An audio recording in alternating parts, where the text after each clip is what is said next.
Ooh, live and direct. New camera angles today. How we looking, B?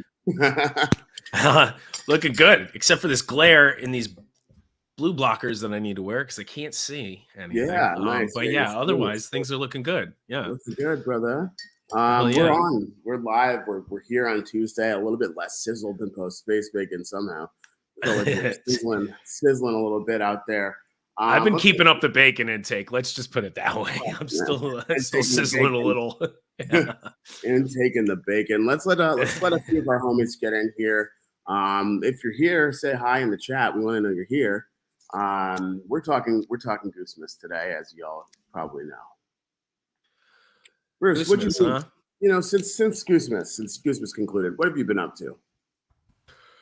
A lot of sleeping. I was awake for the drive back from Goosemas. And then I was basically asleep till I think this morning when I was hit up by work for something that I haven't even started. So that was really when I woke up, I think. But a lot of sleeping, definitely a lot of eating. I've had a lot of pizza, as is Goosemas tradition, you know. Yeah. Pizzas are big in Goosemas. John once ordered like 100 pizzas for the first Goosemas, so it's just always been a tradition. 100 pizzas, 2 salads. How about you? What have you been doing? Got back to New York City. Spent about 36 hours in the fetal position. Emerged a new man. You know, felt like a little like a red bird had hatched. Just born out of the cocoon or the egg, pecking your way out of the nutritious egg. The bird cocoon. Got a question for Daniel Ralph, first one of the day. What kind of CBD tea are you drinking today? Honestly, today is all amphetamines. I got metabolic enhancers in the system because I've been eating a ton of pizza. It's got to burn off some of that fat. So I'm actually drinking. It's funny that you mention it because when I get free stuff, I plug it on the show. I love to sell out. So this is tea from my friend Kaylee, who has a company called Rooted in Rhythms. Rooted in Rhythms. Little logo here. Yep. And she makes botanicals and herbal products for, kind of specially designed for things that musicians might need. But this tea actually has some yerba mate in it, some, flowers that I don't know of. Lavender I do know of. So, it's really good, full of caffeine. I am lit, hyped up, ready to go. Maybe a little too much. I think my body temperature is rising. My heartbeat might be 220, but we're good. We're good. Silver rising. Yeah. So I forgot the CBD. I don't even think it could help. CBD could fix this man today. Look who's in the chat. Joey Parisi, ladies and gentlemen, also known as the third host of what up, man? Joey undercover at work. Chatting. Oh yes. Oh my God, Raleigh DeVore in the building. Oh, hey Raleigh, we got one of the Raleighs. I'm here too. So feel free to acknowledge me as well.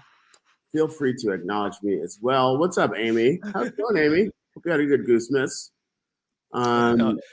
Did I win any money, Alexander? No, because I don't gamble. Because when I do, I just lose money. But I got these bills here from Mark Chavone. Hey. Oh snap! I know those. Those aren't unfortunately worth a lot of money, but but I did win those. So thanks to Mark Chavone, by the way, for doing those. He's got a set for the band and some other community members like Otto and John Caruso from El Goose. So El Goose Time. So check those out. Those are cool. Oh, I see John Caruso's in the chat as well. Speaking of, I won some money this weekend. You did? Who don't know? Yeah, the half of Goosemas it seemed like ended up in our room. So I I cashed out at about 6 a.m. Won $200 playing Hold'em with Pete Mason, editor of NYS Music.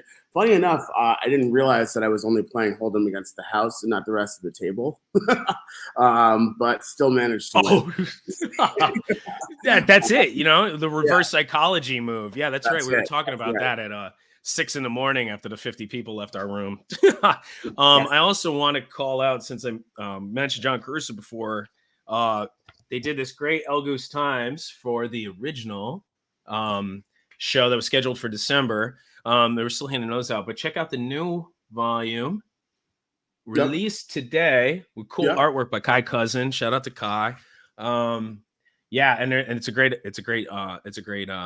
another addition to the All Goose Times. So definitely look for that if you guys are going to the DC shows or any of these shows coming up this leg. Yeah, big week coming up. We'll talk a little bit more about that. Brawley wants to know if he should hit the 9:30 club shows this week. Of course, you should. I would if I was in swamp with stuff to do because I've been ignoring my job. Yeah, then I would be going. But I decided I needed the job because we need money to put on this podcast. So it's gonna make some money around here.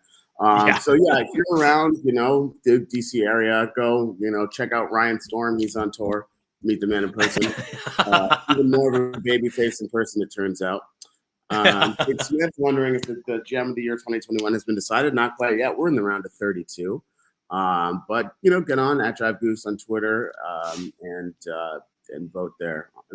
David Miller on the way to 9:30. I want to actually give a shout out to two close fans, Kara and Nas from DC. Bruce and I were supposed to stay with them at the 9:30 club for the 9:30 club shows this weekend. We're not going. They bought all the ingredients to make us butter chicken. Am I really not going? I could hop on an Amtrak for butter chicken. I mean, yeah, still time for an Amtrak, Bruce, if you want to do it. But if you're there at the 9:30 club, try those cupcakes. But Kara, Nas, we love you both dearly. We'll make it up to you in Philly somehow. Some way. I fall short on my promises a lot, so just keep that in mind. So we're making moves here. Thank you, all of you, for tuning in. These Tuesdays have been a whole bunch of fun. It's good to know that, frankly, a lot of people we know are willing to be wholly unproductive. Thank you to all of you. Let's talk a little bit about Goosemas, man. This was an incredible year.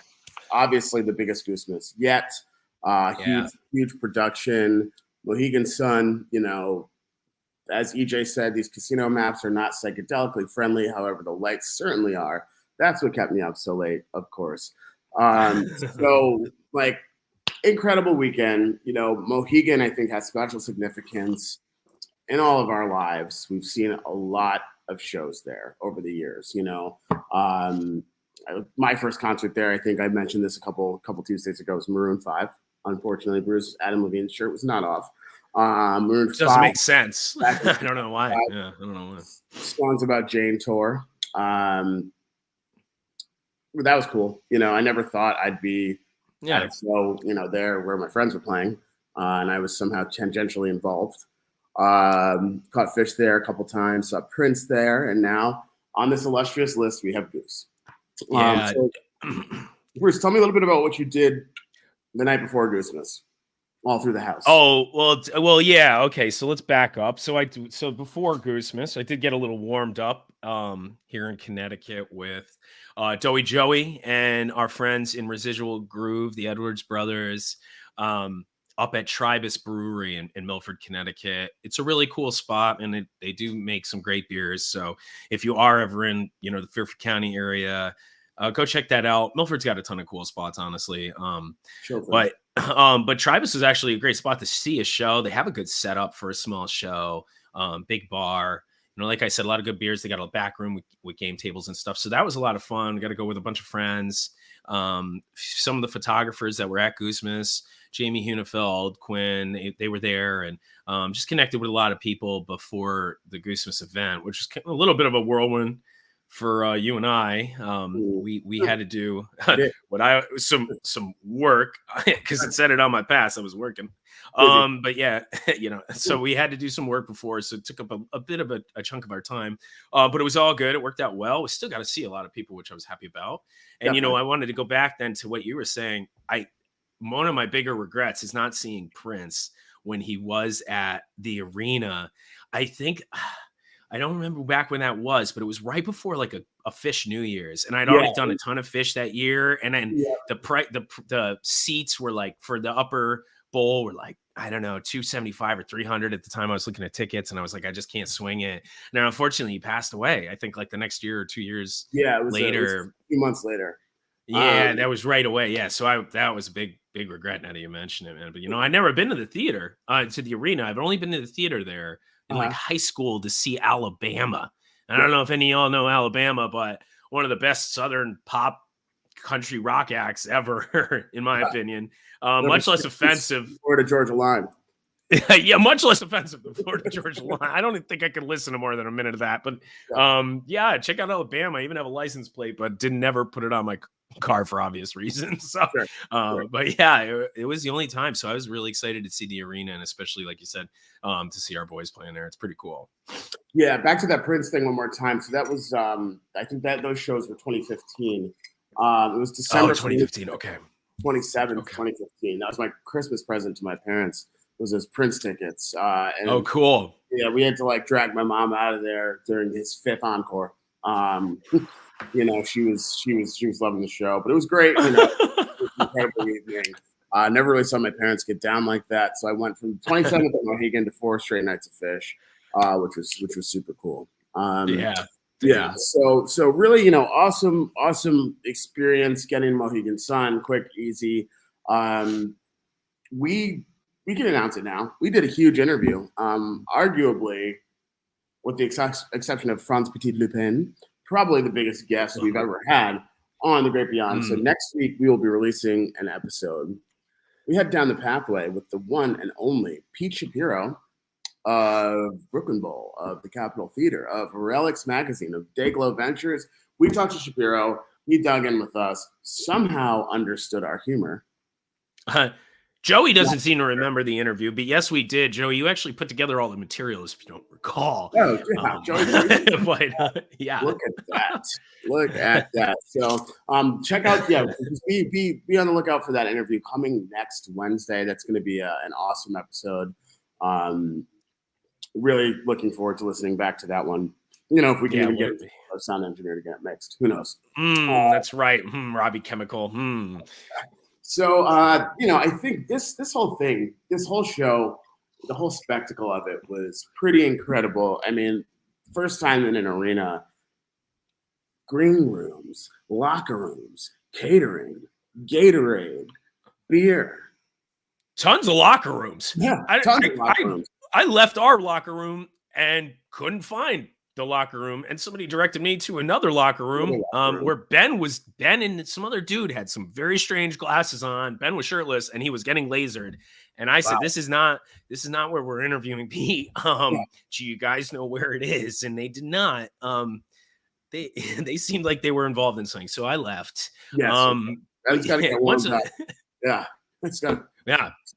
Ben needs his physical body worked out in many different ways. So we're not going to get into too many of those details. Right. Although we'll wait to have him on.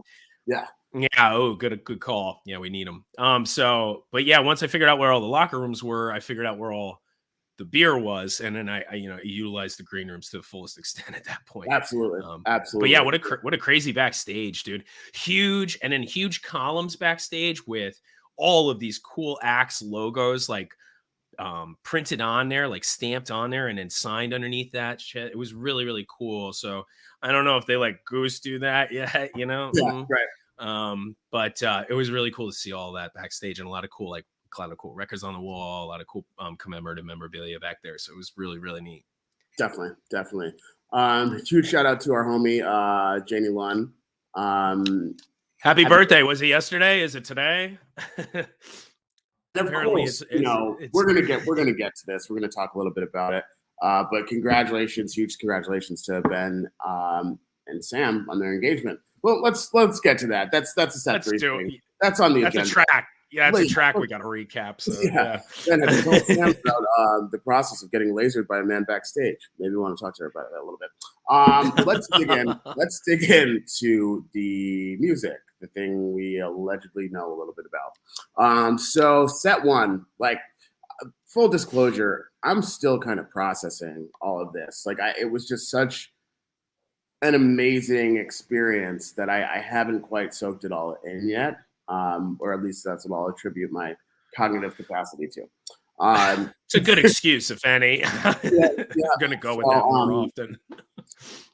Opener, Linus and Lucy. Probably not a surprise to anybody there. Classic, the old one, too. Shake off the jitters with some Vince Guaraldi.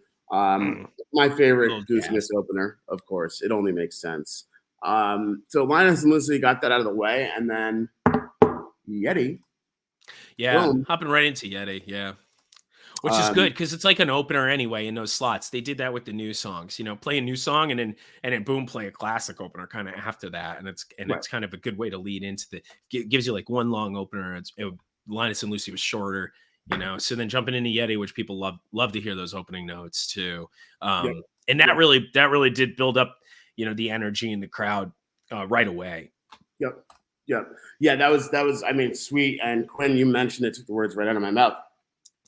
Peter getting athletic on top of that baby grand. Yeah. That was pretty incredible. The crowd was super hype on the floor. That was like one of the things I immediately noticed. That energy was absolutely infectious. As soon as like Peter got up on that piano, hands went up, and people were really loving it. And I feel like that kind of as a bit of a performer myself, I know it's a little bit unsettling until you kind of get a crowd reaction at all. Like, and so I feel like that was really it where you look at it. It was like, okay, we've arrived. According Yes. to Storm, that ain't a baby grand piano. Yes. So I do have. So Ryan actually noted that I have re-listened to the show. I did last night. So yes, thank you for pointing that out, Ryan. Bruce is prepared today. Yeah. Also prepared to say that that wasn't a baby grand because the entire show I couldn't wait to get backstage to make fun of Peter about it because I had a really good one. And I said, "Oh, hey Peter, is that a baby grand or are they letting you play the adult one these days?" And he said, "Fuck you." And that was pretty much my answer. No, but he did mention that it was actually a full grand. Yep. And Ryan said full Yamaha C7 grand piano. It was a full grand that he was playing up there. And man, those keys, dude, sound so nice, especially in an arena. It just so clear and it's almost like ringing a bell, out of the grand piano compared to what kind of sounds and effects you get out of the keys. So what a surprise. Cool that Mohegan had the backline baby grand. And I think I heard they're going to be playing at some venues that also might have one. So let's see if they keep pulling that out in the future. That'd be cool. Yeah, absolutely. Absolutely. I mean, I know Radio City, someone said had a house piano. I can only imagine that Radio City piano is probably like an old one from the 1800s or something that if Peter climbs up on might fall to pieces. So rock and roll, right? Well, Peter's vegan, so I think he weighs a little less than a feather by technical standards. So I don't think it'll actually break. Oh, also shout out to Chris Quinn, Mighty Quinn Media. Shout out to Adam Berta, Focal Points at Local Joints. Took some great pictures of Peter up on that piano that are almost like frame worthy. So if you're online, check some of those out. We had a lot of great photographers there this weekend. Jake Silico, Jay Blakesberg, Adam, like I mentioned, Quinn, like I mentioned, Jamie Hunenfeld, like I mentioned, was at the Travis the other night. She was also taking pictures. So go check all those photos out, man. Everybody gets cool photos in different ways. And Brian Murphy too took some good shots that are up on Instagram. Sure. So check all those guys out. They're all so talented in and of themselves. So and a lot of great photos from the event to really capture what it was like at the arena for the first time for these guys. It was incredible. And quick little aside here, just because I want to just plug myself as much as I possibly can.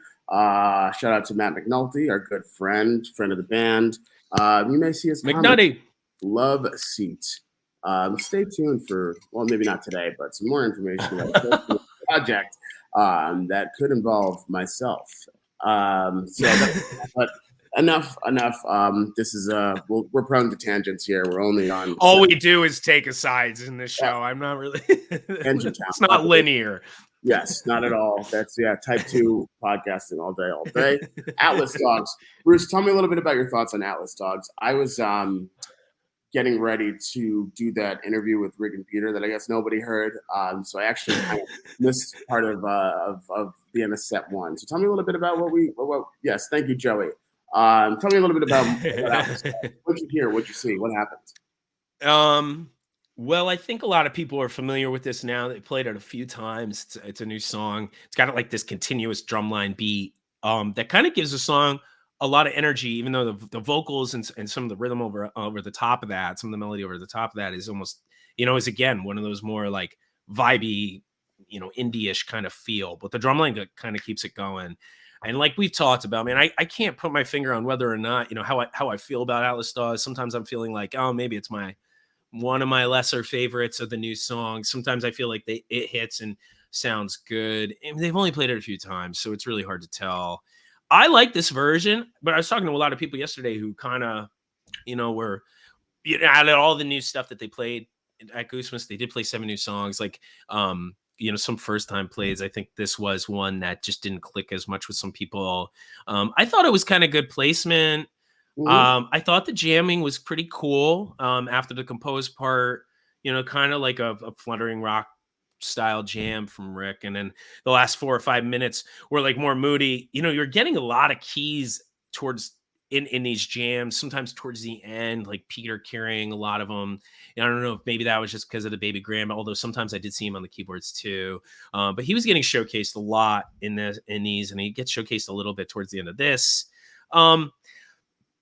Trevor, this is the jam that really, he always sounds good in Yeti. This is a jam that clicked for me. It was like, man, I was listening last night and I was like, God, man, Trevor, he sounded good in the arena and he sounds good on the soundboard. He really stands out a lot in this show, in general, but he sounded fantastic. He sounded fantastic. This is a big Trev show.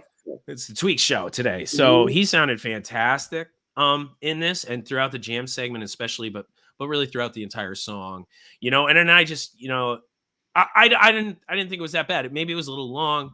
I just think maybe a lot of people were on the fence about Atlas Stars. So it's kind of an interesting new song to get takes on.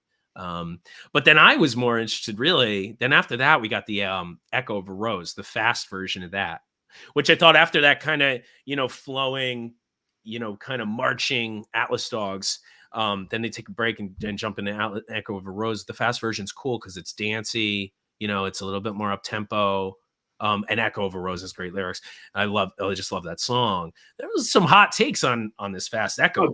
Let's talk about these hot takes. So first of all, obviously after a band's biggest show in their history, we need hot takes in El Goose. Like, there's reason why there's a junior and senior analyst that exist here. And that's who are they? Who are they?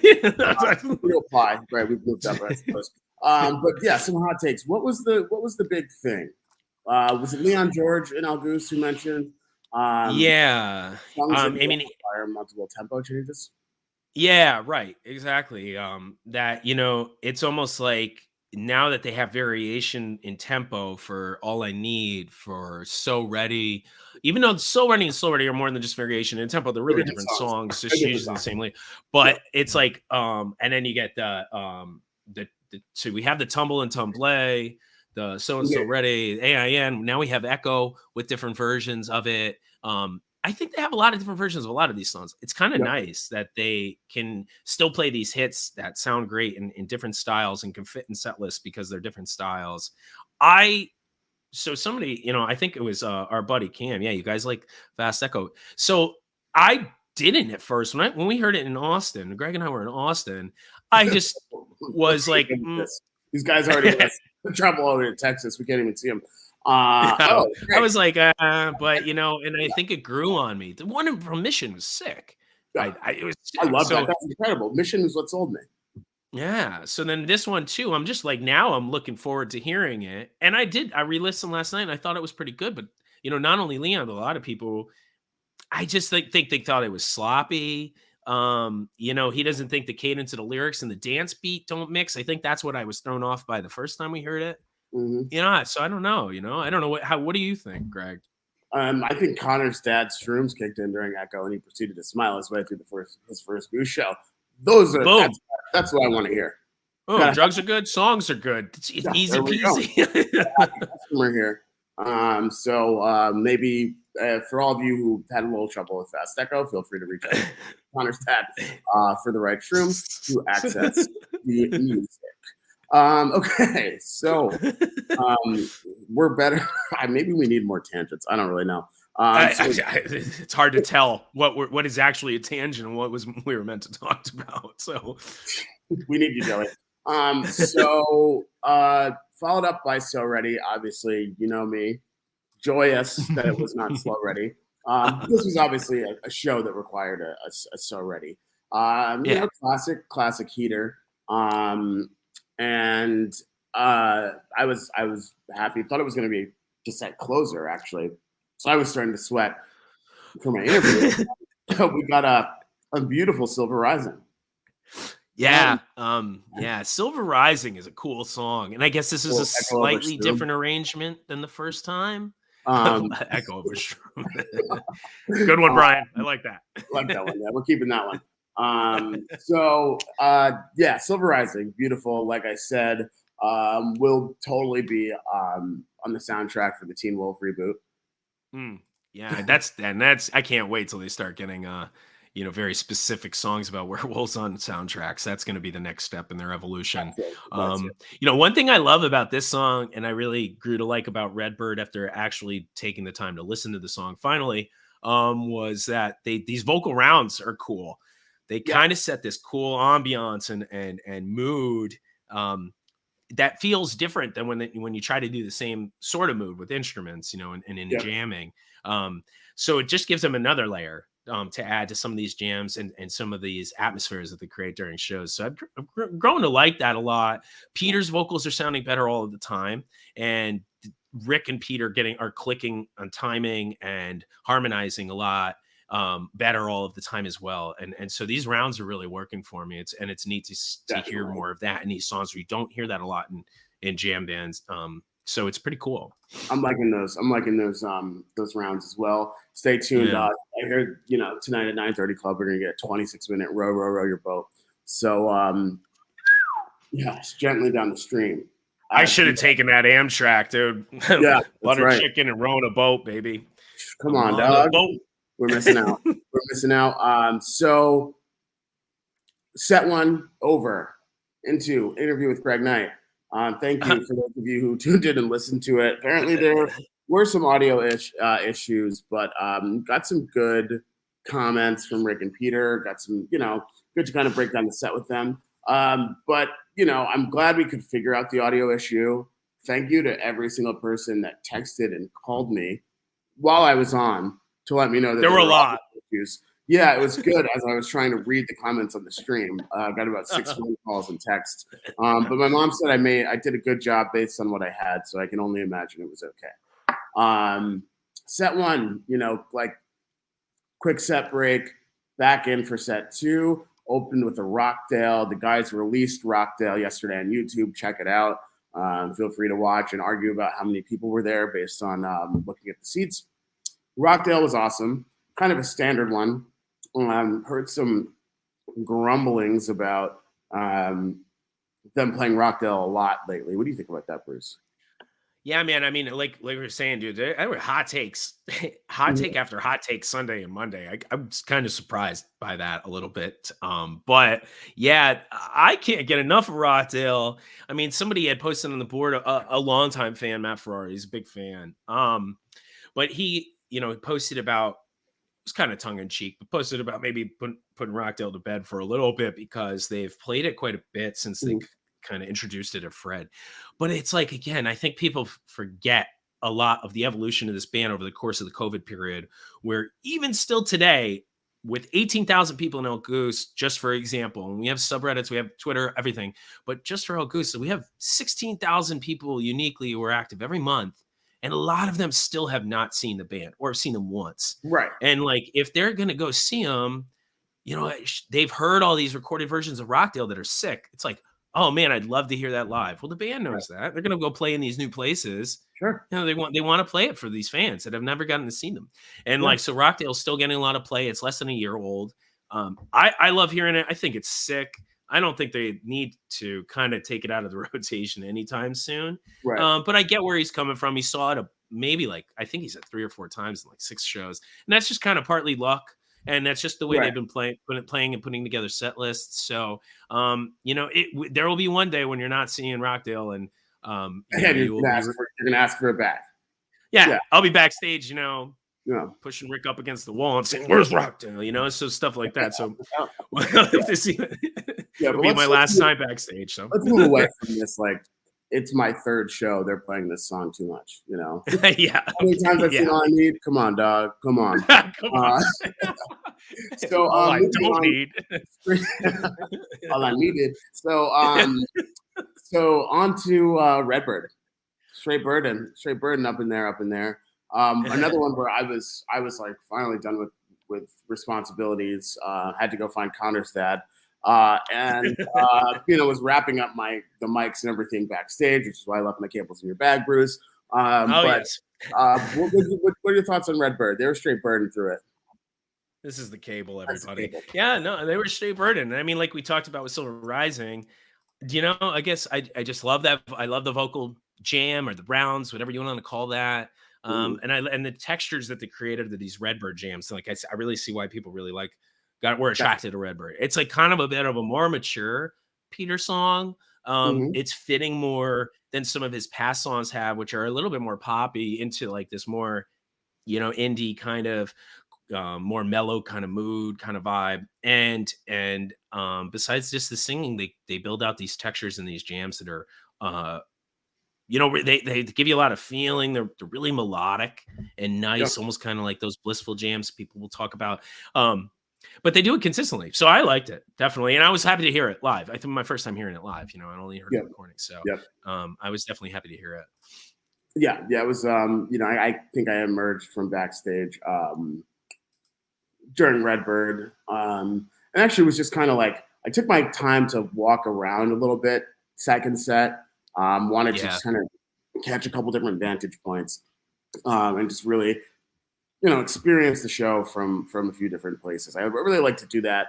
Really abuse my all access pass, but also it's cool to just be able to kind of take in the perspective. working. Working Well, hard. you actually were working. I mean, I was just like sitting there hoping you would get audio working. So I didn't. I was moral support most of the Burning night. calories. So Redbird into Rosewood Heart. I was stoked for a Rosewood. Both Redbird and Rosewood they suit a grand piano so well. I mean, they suit a Yeah, baby grand very well. I can only yeah. imagine they suit grand so well. So good Rosewood jam. I did feel like on the whole, the guys were pretty cautious this show.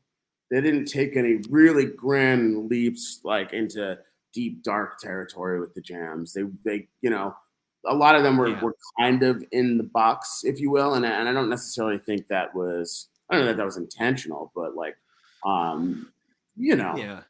I think that's a good point. I hadn't heard people mention online, of course, because and I that's hadn't thought of I'm it. here for analysis. Yeah, baby. And a Lizen. So I think that's that Rosewood was only tw 12 minutes or something like Wow. that, 11 and a half Yeah. minutes. They're normally huge these days, every time practically. Yeah. So, yeah, and I think there's probably a bit of that is to, kind of lends itself to how many new songs they were playing. Even though they played them live a couple times and whatnot, some of them were first time played live. That's just I think that was where they took their leaps and their risks, and a lot of people had noted that online. I think that's where they were putting all their risks at, and just Mhm. wanted to make sure that everything else they were playing, smoothly, flowing smoothly, Yeah. and just playing clean versions of. Because again, I'm sure we had tens of thousands of people watching the Twitch stream, the free stream for the 2020 30,000. Christmas. So Yeah.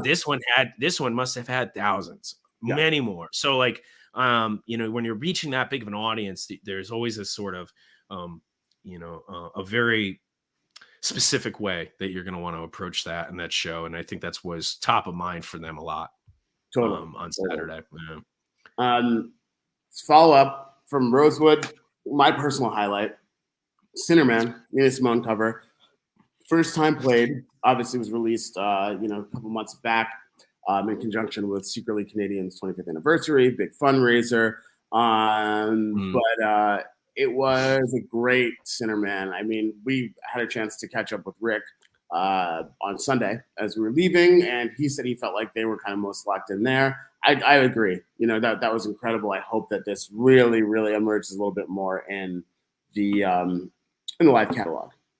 I agree. This cover is sweet, and it has it all. It's just the the mood that it puts out. It almost it has this darker mood just right off the bat, you Sure. know, and that's great because then that lends them to just if they were going to go out there with a version of this, their studio version that they had released in December is only about 7 minutes or something like that. This was only about 10 or a little Yep. less.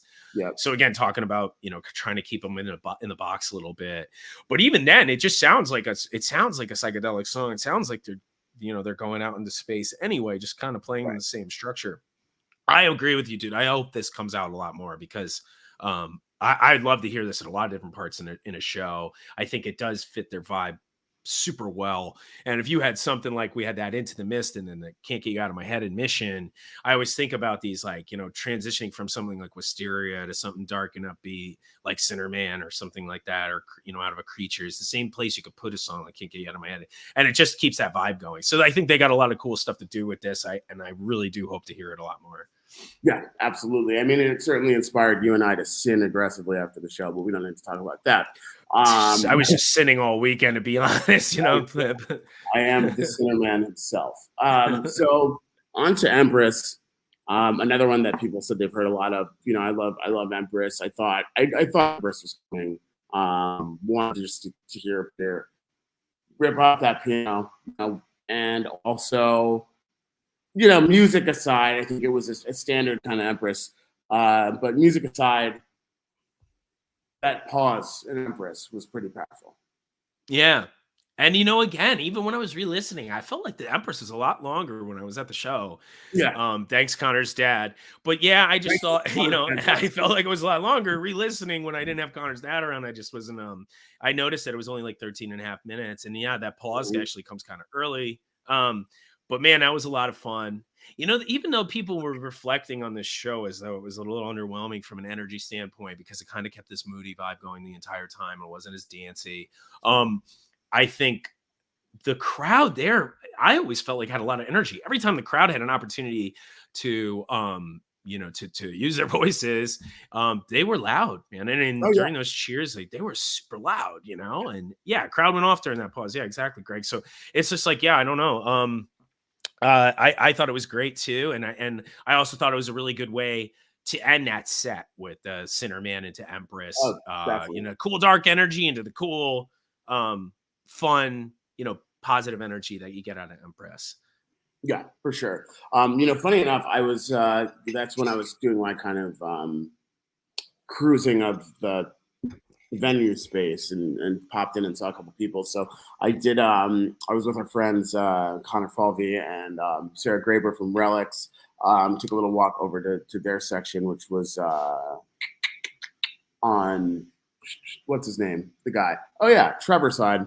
So I had a really good vantage point for to see Ben's proposal, and nice. Historically I have been loose-lipped with certain things, but this was something I was managed to keep secret. I had to apologize to Sam afterwards because I was literally avoiding her on show that I love Sam, love to hang out with Sam, but like anytime she started a conversation with me, I was walking in the opposite direction. So I didn't really let anything go. So the whole Goose Girls gang was able to keep Sam in one place on side stage. And Ben's proposal went off without a hitch. And then apparently he went backstage to make out with his hot fiance. It went off without a hitch besides Ben's normal awkwardness and inability to communicate as smoothly, as eloquently as somebody like, myself or you. Of course. But it could have been better. But no, I was actually surprised. I didn't even remember, but I had talked to Ben a little bit a while back. Maybe it was almost after T5. And I think he actually mentioned to me that him and Sam were kind of looking at rings, or he was thinking about that stuff, and I had totally forgotten about it. And then so when this came around, one of our friends, Eric, Emax, came down and we were talking in the stands. And he's like, do you want to know a special surprise from the set? And I was like, no, dude, I don't care. Yeah. What is it going to be? Some like indie cover? No, I don't give a shit. So like, but I didn't know. And normally I don't want to hear surprises. In the past, John's been so excited about some of the things the band was doing that he's like, oh, do you want to hear about this? I'm like, no, I'd rather be surprised. So it's like, Eric said the same thing. I was like, no, I had no idea.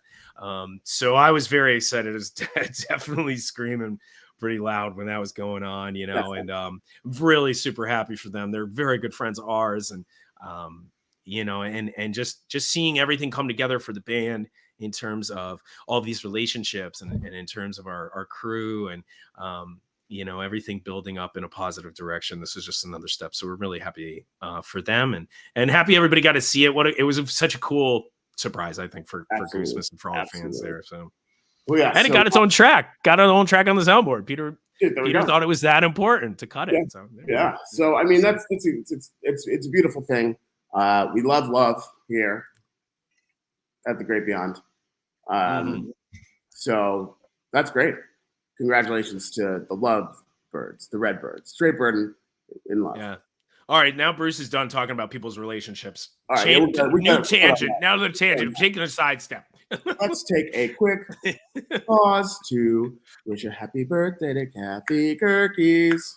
Oh, what's up? Happy birthday, Kathy. Ride or die, the road dog. Kathy's trekking to DC. Stream for the fans. We love Kathy here. Kathy, happy birthday to you. Have a great show tonight. Yes, let's talk about set 3. All right, word. Set 3. What'd they do? I was just remembering Connor's dad, and I just totally blanked for a second. But yeah, they did all these new songs straight off the beginning of that Born album. They started Born. That's it. That was the answer. Oh, yeah. It's in the notes, you know. Sound engineer Robbie's calling in during the episode. That's excellent. We love our sound engineer. We love when people call us and we're live. We love it all the time. So free, call us. Maybe next episode our giveaway will just be call me the most times during live. Feel free to come knock on my doors also. Yeah. You know, just go for it. Born. Set 3, most psychedelic born ever. Born. So so a new song. It was a single. It's they played it a bunch of times now live, and everybody was questioning how it was going to sound live. I had wrote, you know, that Neptune Theater version from Seattle in early February is awesome. Really changed my mind about Born a lot. Even though I kind of like the song anyway, I thought I could hear it in a live setting. That was a sick one because of the sick jam that came out of it. Again, going back to what you said, Greg, a lot of things that more kept in the box. They knew they were on a time limit, and the time crunch too. Yep, the time crunch. So this Born clocked in a little over 10 minutes. It was not something like that Neptune Born that went out pretty far. But I like the song. I like it. I've always thought it would be a good set opener. So again, placement I thought was cool. You know, you kind of knew what you were getting in for, I think, once they started playing Born, but especially once they moved into Hunger Site. Yeah, definitely. So Hunger Site, you know me, love Hunger Site. One quick thing, Teapot, great question. The proposal was not rescheduled from the original Goosemas date. The ring was just finished. So great that that was able to work out. They didn't have a later curfew in December either. This is the timeline that the venue has, you know. And plus it kind of sucks with the way, you know, Mohegan approaches selling booze. You know, get a little rough if they stopped selling beer. We could only buy it one at a time, and then had to wait, you know, to get out of the show forever. That'd be rough. Yeah. Born was fire. Hunger Site. I've been waiting to hear Hunger Site for a year now. And it lived up to expectations. To me, this Hunger Site was the statement. Like, we are an arena band. Arena sound, big tune. Yeah. Let us know in the chat what you thought about Hunger Site. I'm really interested to, you know, because to me, when I first heard the studio recording, it really signaled this band's growth, right? This band's big room potential. And I think it made sense for them to hold on to it and debut it in a room like this. Yeah. And I actually was, you know, a little confused as to what it was at first. And then I caught wind that it was Hunger Site because I had only heard that draft version like one time, you know, and a little piece of it maybe from the album. So this is my first time really hearing it. And plus, yeah. So what do we say? So I see Yeah, John Caruso mentioned Hunger Site was fantastic. Daniel mentioned it was. Ryan did. Keith did. I mean, EJ did. So it's like, yeah, I really thought it was very cool song. I get the fact that when you're playing 3 new songs, there's probably a lot of people there who are confused and don't have somebody to tell them, oh yeah, this is a new song, or they Yeah. pick it up on it. They've just never heard it before. So it's an all new experience. It could be either greatest thing ever or a little jarring. For me, I was just so happy to hear these new songs now, and Yeah. seeing that when Hunger Site, it was like starting to think, okay, are they going to go through the album? You know they didn't have time to do that, but it was Mhm. kind of starting to come across people's minds. So but I was definitely enjoying it, just out of the personal pleasure of being able to hear these songs for the first time, hear how they would flow, because I thought that when seeing the album track list, I was thinking, okay, so putting these 3 at the beginning, I could guess I can see what they're trying to do for the flow and structure. And I think Slow Ready comes next. So I think it bodes really well for the album. Having a studio album that has that cohesive sound that flows really nicely, both through ups and downs and through the melodies throughout, is the what I'm looking for in a studio album. Definitely. So I think we're Absolutely. getting to see a little preview of what that's going to sound like. Yeah.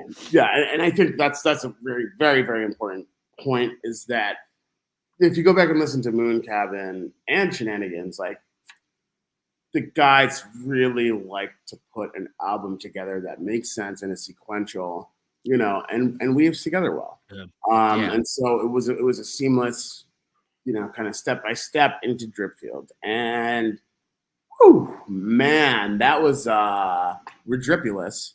A little. Yeah. I mean, Snap. That was a good one. We're officially going by Drip Van Winkle, Drip Hamilton now. Drip, Drip and drip. drippity droppity. I mean, what do we got? 24 minutes, 26 minutes. Thanks to Brian Murphy for the drips. Drip drop. Drip, drip. So incredible, incredible, incredible. 24 minutes of just absolute fire flames. And it built on itself, right? Like, it starts with this arpeggiated synth. It drips, if you will.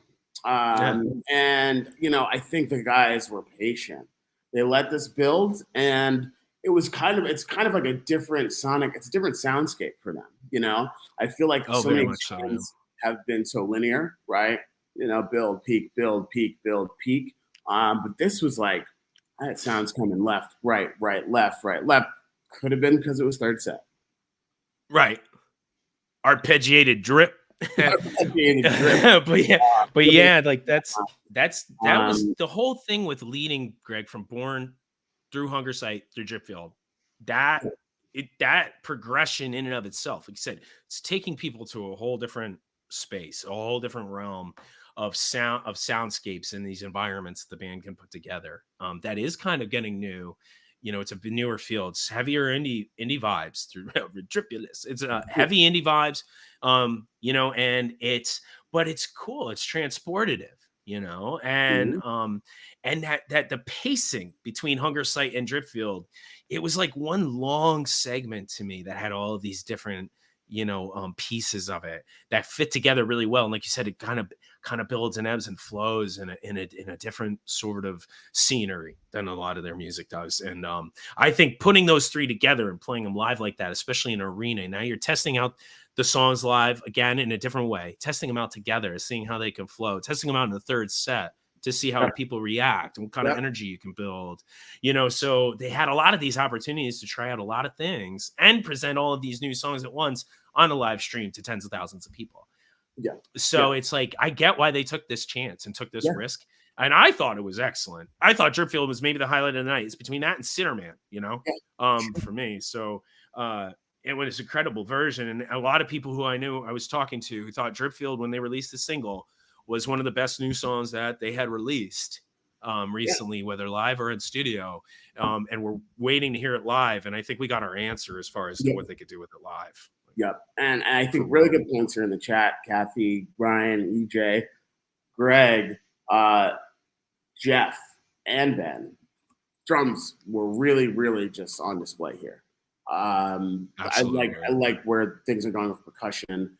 We can have this ongoing battle as far as who needs to be louder when, half the chat's going to say the room was too loud. Half the chat's going to say they could hear Trevor and Jeff and Ben enough, half won't. We can talk about that at length, but I think regardless, what I know is that this album has been written and recorded with Jeff as a full member. Shenanigans was written and recorded over years, right? And Jeff's parts were kind of, fit in after songs had already been built themselves. These were built with Jeff. And so we're going to really see a lot more growth and development of these songs in the world of percussion. I can't wait to see what happens next. So really, really happy. This is awesome, Connor. Ben was very engaged. That's good. That is good. That is Connor analysis we need. Connor's firing on all cylinders today. That's it, man. We gotta join this family, man. They got some. I know it. And a lot of people. One thing I wanted to add, a lot of people may not know, is actually the D in CBD stands for drip field. So just a big heads up for people. Yeah, just some factoids for you out there. So take that home and tell that to people as factual information and see what they say. Yeah, see me drip. See me drip. Yeah, it's true. Sunset Lake, as we did establish on Sunday morning, a lake is just a field of drips. Science. It's science. Yes, it's actually science. So yeah. Crazy, inarguable, indisputable science. Let's move ahead. Arcadia Encore. I just happened to be standing right back behind the stage as the guys were discussing what they were gonna close the show with. Originally, it was Tumble on the set list, and I just kind of peeked my head around the corner and said, it's a big show. Could be good for Arcadia, so. Sorry for those of you who wanted to hear Tumble, but I thought Arcadia was a fitting close to the show. Oh, so did I. Just because people question my knowledge, I actually called this Arcadia out in the crowd like 3 or 4 minutes. You called that the band would play their biggest song ever at their biggest show ever for their encore. Yes, I did. So, I mean, when you talk about in-depth analysis, that is where the well springs from, And I actually thought they were going to do Everywhere and To Take on Me and just literally lose every fan they had. But no, they ended up going with Arcadia, like we knew they should. And I love the fake out a little bit to Tumble. Eric, Greg's assistant, actually immediately was like, "Oh, this is Tumble," and like went to go get a water or pee really quick, and it came back like 2 minutes later and was like, "No, it was Arcadia." So it was good fake out. It was a good Arcadia, great way to end. You can't go wrong with Arcadia. Trevor was ripping. I was saying, imagine if they did play Hot Hot Hot or something like that. That'd be insane. But great fitting close to an incredible night. And then Joey after showy, Greg and Bruce's room, till sunrise. But what I want to know is, with so many new songs played, with the guys whose catalog isn't big enough, with so many new songs played, at the show, and probably some things people didn't expect. I'm wondering, let us know in the chat what you think. Songs that you would have wanted to hear. Bruce, I know you had mentioned like you're Into the Mist and Creatures. You love that for the, kind of the energy. But what do you think, Bruce? And let us know in the chat what you guys missed. Well, like I did, so I was gonna try to make a post on Ghost, community engagement and all that shit that doesn't matter. But I wrote up these 3 set lists that I was like, what would I want to hear? And it's really hard to put that together. I try to put some new songs in here. I put Madonna in there, a couple Madonna covers that they didn't do. I really don't know what I have to do to get them to play Holiday at Goosemas. I mean, we got a freaking podcast now, but no, I can't get one favor from these guys. But no, I would have loved to hear Creatures, of course, Wisteria. I mean, it's just hard because I'm used to a lot of the classics or the older songs, and love a lot of them really deeply. And I think a lot of people sort of wanted to hear hits. Some people wanted to hear new stuff. We knew everyone should have known we were going to get some new stuff. I think Dripfield was a given. A couple other new songs were a given. Redbird was probably a given. Silver Rising, I think a lot of people thought they might play. Yeah, Jen Stone, we're never gonna get it. I don't know Yeah, if we're ever exactly. gonna Yes, hear Marshall, we appreciate the that you've been around for a long time. Jen Um, Escape, McNulty one. Escape. I mean, maybe Amanavon, but they played Arcadia. To me, it's like you're gonna get one of those at a show. You're gonna get Arcadia or Amanavon is like, one of the mhm. big fan favorites. I don't know. It's hard to say. FF, I kind of didn't want to hear, Well, they which I just did it. always, Yeah, they just did yeah, it. and they just did it, even though everything was on the table. They did just do it. It's hard to say. This is a band that's trying to go in a certain direction, and Yeah. Yep. that's why they wanted to convey that direction to everyone on the stream. They Yeah. wanted to try that direction to its fullest in this arena. Yep. It's going to be harder to tell what they're going to feel like doing in a show coming up, and what we're going to start wanting out of a show. Yeah. Seekers. Yeah, I always love Seekers, but they played it a lot. I think some of the times they've been placing Seekers lately has been rough because it's a little bit too slow and poetic at some of the times that they put it in there. But I always love an upbeat dance show. Don't get me wrong. We've seen them at bars a ton of times. All those fun old school Goose shows. Like, I love that, of Right. course. But there's so much about what they do now that I also like. And it's a more psychedelic or vibey or ambient kind of style, and a lot more indie vibes. I think something that people are going to have to get used to. So yeah, I don't know. It's really hard to say. What were you planning on or really wanted to hear out of that? I live by the words I saw Kendall McCargo, our friend Kendall, photographer extraordinaire, say. If you go in with expectations, it's the easiest way to leave disappointed. Let the guys do what they want to do. I'm actually, I did see that comment, could have seen a dead cover, but like, the thing about it is, I really like that. Obviously, Linus and Lucy was a given for a cover, and then Cinnamon debut was cool, but otherwise, they stuck to Goose material. And I think it's the boss too, to really go out and play your own music. So for me, it would have been good. Okay, Connor, you're on fire today, like I said. For those of you who aren't Connecticut locals, the Foxwoods had a slapper of a advertisement song in the mid 90s when the casinos were being built. The Foxwoods, take a chance, make it happen. Bop the chord. Round it goes. That's an incredible song. Maybe Baby Foxwoods will get the guys to play one day. But that would have been that. That's one I could have made an exception. That would have been dope. But Camino One, Chris Murphy. By the way, I just want to call this out. Camino One, dude. I've been wanted. That's the Ted Tape song I've wanted for a really long time. Yeah. That thing is funky and cool as fuck. That is the next Ted Tape song I want to hear them play live for sure. I would have loved to hear that. Yeah. I guess what could have ripped in there too was a Bobby Donnie. Old Robert Donald. Yeah. Yeah. I mean, dude, there's tons of shit. Europa would be a cool Ted Tape. I mean, there's Home Depot theme.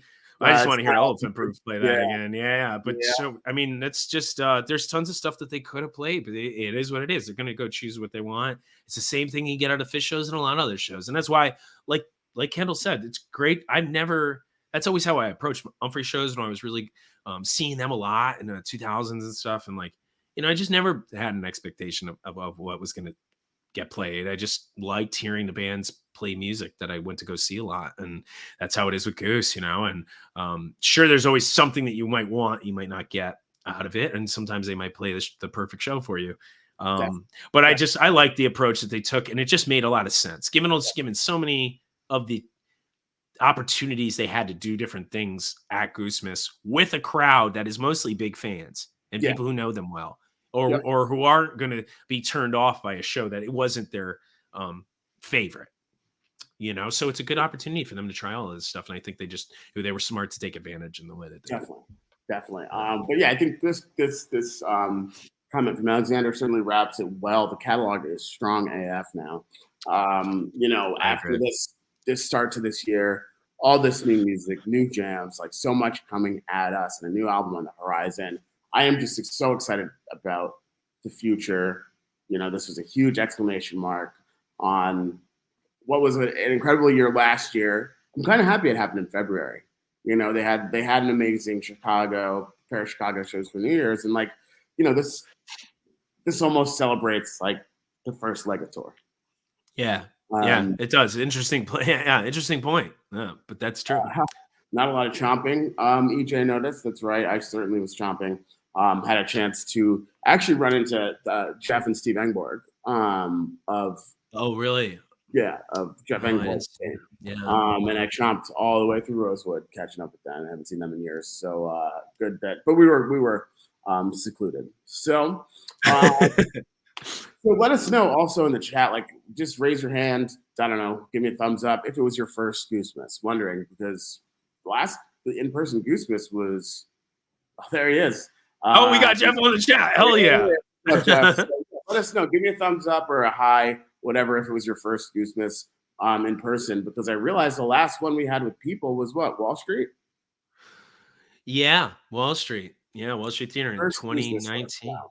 Wow. Woo, Eric. Oh, yo. We already talked about Finding Love. I don't know who he's talking about. That's for the studio episode. Tune in next Wednesday. We'll talk a little bit more about that. So whole bunch of people first Goosemas ever. I can say as someone who has been to 7 of 8 Goosemases, welcome to all of you. You know, it's incredible that this is a tradition that has carried on with our friends for years, and you know, to see all of these people traveling, coming in, it's just amazing, you know. So we're looking forward to celebrating with all of you year after year. Yeah, for sure. Goosemas is always the fucking greatest, dude. It's such a fun event. You know, I know Mohegan had its, you know, people had issues there with a lot of different things, and you know, it made it hard for people to get out for the one night. You know, pretty expensive rooms, the rescheduling. I mean, there was just a lot of things facing this event. You know, I thought it was great to see at least 6,000 people over there through the doors to the arena. You know, they did technically sell out, but I mean, it was nearly full of the 7,500 people, especially to start the show. On paper, so like on paper it sold out on paper. Yeah, and I mean, but even in the arena, but the allocated seats went. So let's not argue about it. On paper, it sold out. Mohegan brought a cake backstage saying congratulations for the sellout. So we're on the same page. Argue about it till you're blue in the face, but that's what happened. Well, and I know because we were looking, I was nervous about it, but I was looking around myself during the first set, looking around the arena, man, and there were not that many open seats in the upper decks. So like, they really packed that place out for given all the challenges facing them. But it'll be cool to see what they end up doing this year with Goosemas at the end of the year. And there's always something different. They're always looking to try something different. They've had to pivot a lot with this event the last few years. Definitely. I expect to see something different altogether next time we see Goosemas. So always an event that delivers, and always a fun event to run into so many fans. It's like a huge reunion. So you know, definitely looking forward. I want to shout out Andrew Getty also. Andrew Getty is Goose's lighting director. Like, he worked on that stage design for over a year. He put his heart and soul into that, and I think it was on full display. It was beautiful. It was absolutely incredible. The depth, you can tell how connected he is to each song, how much thought he puts into every single song, every single scene that he creates. That's something special we cannot overlook. It was absolutely incredible. He's one of the most, I mean, arguably the most talented guy out there. When you're just got a ton of talented people, he's exceptionally talented. And he did not only spend all of that time preparing for the design, but he's in this past week was at Mohegan a number of days early and was spending 16-hour days working on practicing with the lights and setting up this for 3 days in advance. So from Wednesday, Thursday, Friday, just spending all day and night working on that stuff, and then setting it up Saturday and then working through the night Saturday. So he was a trooper through that, man, and it really paid off. Especially some of the lights during the new songs in the third set were ridiculous. Absolutely. So all love to Getty, and you know, shout out to the band too. I mean, that was the biggest show they've ever played. It was a late night, and these guys are in DC getting ready to rock tonight for all of you. So I'm glad Kathy's on the road down there. We need a fan stream in El Goose because we're going to be ready to tune in tonight because we couldn't make it down there. Bruce, we got anything to give away today? Got anything on hand? I mean, we could. Yeah, we have a lot. We have stuff. Do we have a giveaway question? I'll go Well, grab some. while you pulled the stuff up, I will Gonna go get this stuff. come up with a question for our friends who are still watching. So while Bruce goes and figures out what we're giving away, everyone feel free to comment on his gaming chair. And I Sucks. am Game chair sucks. I'm gonna figure out this. Yeah, no stream, Kathy, for the DC shows, man. They're not fake glasses, Reed. They're big boy blue blockers. Big boy blue blockers. We actually have some more Rock and Relic stuff to give away. Rock and Thanks Relics. again. Thanks again to them, dude. Rock and Relics hooked us up with a ton of great merch. He's always making great fan merch. So check that guy out. And then, so we have this really cool Western Sun Champion fanny pack, old school style. God, it's slick as hell. And then it drips, dude. It just that's some drip right there. Yeah, and then we have an extra of the original Omeg art card from Mike Kelly, Layered World Arts. So I had an extra one of these, so I wanted to give it away.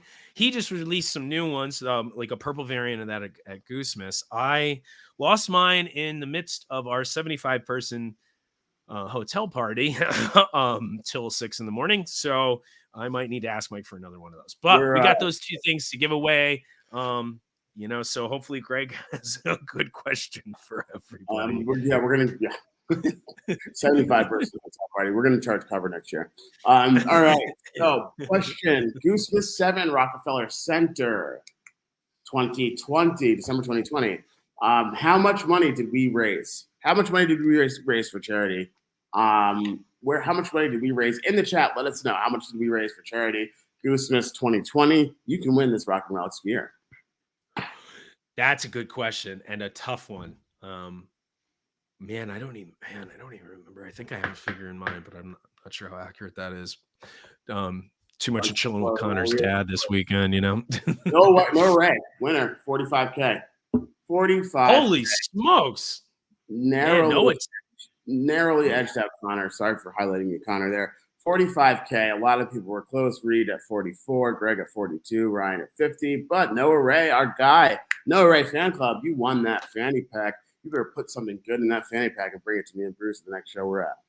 Man, I'm dismayed nobody guessed 69. Missed a golden opportunity. Come on, Alex. Close. At least McNulty said 420. Oh, there it is. There it is. All right. So, Noah, feel free to hit up Bruce. Send him your address. We'll get that out to you. Well done, Noah. Travis, you're in second place. You get second, which is just the credit for taking advantage. So thank you all for tuning in. We'll be back, I guess, next Tuesday for live. And I guess we just keep doing these. One day we'll get a week off. So tune in. I guess somebody will stream and I'll Goose tonight. We're gonna peer pressure somebody to do it. And Tuesdays better be your favorites now. Thank every single one for tuning in. We love the support. We love how engaged everybody is in the chat. Stick with us on Tuesdays. We got more coming for you. And we look forward to taking a ride with all of you down the pathway to the great beyond. Goose drip, 2 drip. Dripping town.